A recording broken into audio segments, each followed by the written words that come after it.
Hello বন্ধুরা, রাধে রাধে বলে আজকে শুরু করছি। আজকে আরেকটা রেসিপি নিয়ে আপনাদের সামনে চলে এসেছি। আজকের বানাবো হচ্ছে হোয়াইট সস পাস্তা।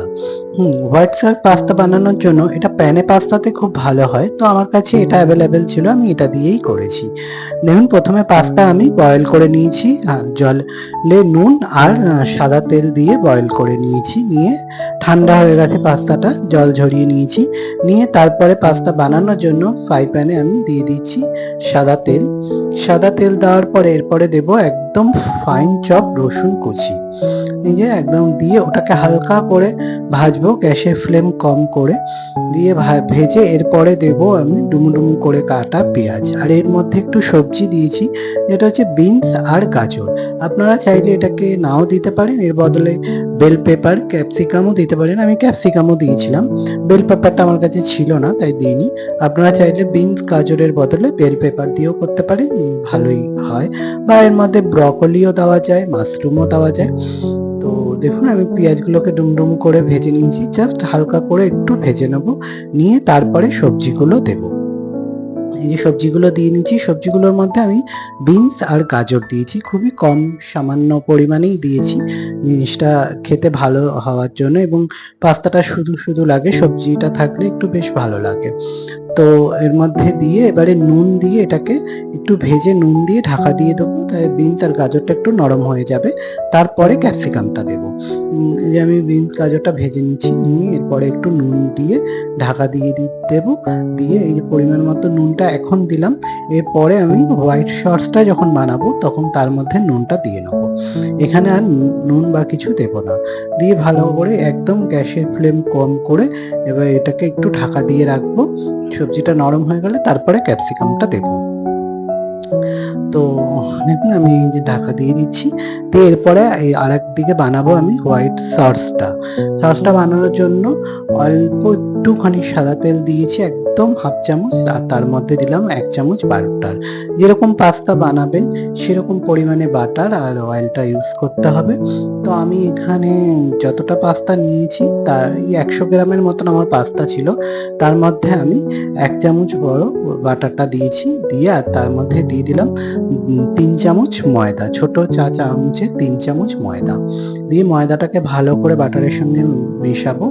মিশিয়ে তারপরে যখন একদম বাটারটা পুরো টেনে নেবে ময়দার মধ্যে, ওর মধ্যে দিয়ে দেবো দুধ, যা গরম করে ঠান্ডা করে রাখা দুধ।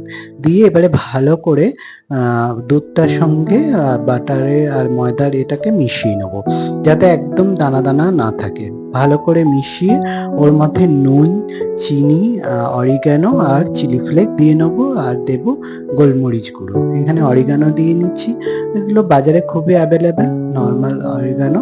দেখুন আমার একদম ওটাকে মিশে গেছে এবং ভেতরে দানা দানাও নেই।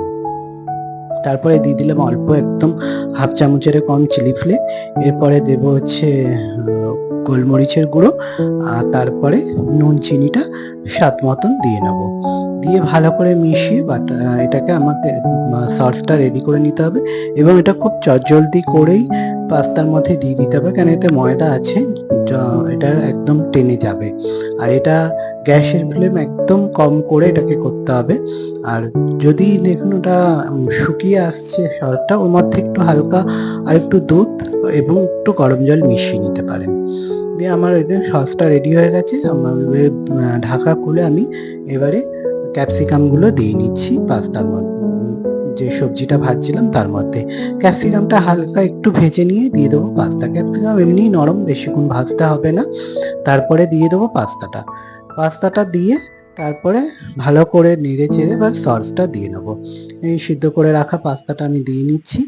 দিয়ে পাস্তাটা আর একটু কম সিদ্ধ করবেন, আমার এটা একটু বেশি সিদ্ধ হয়ে গেছে, আর একটু কম সিদ্ধ করলে জিনিসটা আরও বেশি ভালো লাগবে খেতে। তো দিয়ে নিলাম। দিয়ে এরপরে সসটা দিয়ে নেবো। ভালো করে সবজি পাস্তা সব একসঙ্গে মিশিয়ে সসটা দিয়ে তারপরে নুন চিনিটা আপনারা দেখে নেবেন। মিষ্টিটা যে যেরকম খাবেন সেরকম দেবেন, নুনটাও নিজেদের স্বাদ মতন বুঝে দেবেন। হয়ে গেল। দিয়ে এরপরে ভালো করে ওটাকে মিশিয়ে নেবো। নিলেই আমাদের পাস্তা রেডি। আর ওপর থেকে দিয়ে দেবো একটু চিজ। চিজ দিলে জিনিসটা আরও টেস্টফুল এবং দেখতেও ভালো লাগে। দিয়ে আমি চিজটাকে গ্রেট করে নিয়েছি। আমি এখানে আমুল চিজ ব্যবহার করেছি। আপনারা যেরকম চিজ আপনাদের কাছে থাকবেন, মোজারেলা আমুল যেরকম থাকবেন সেরকম নিতে পারেন। এর মধ্যে চাইলে একটু হোয়াইট ক্রিমও দিতে পারেন, ফ্রেশ ক্রিম যেটা। তো আমি দিইনি ওটা। তো এই যে চিজ দিয়ে নিলাম। চিজটা 2-1 মিনিট রাখলেই ওটা মেল্ট হয়ে যাবে। ভালো করে নেড়ে চিজটাকে ওর মধ্যে মিশিয়ে নেবো। দিয়ে তারপরে সার্ভ করে দেবো। আর উপর থেকে দিয়ে দেবো আরেকটু চিজ আর একটু চিলি ফ্লেক্স, অরিগানো মিশিয়ে।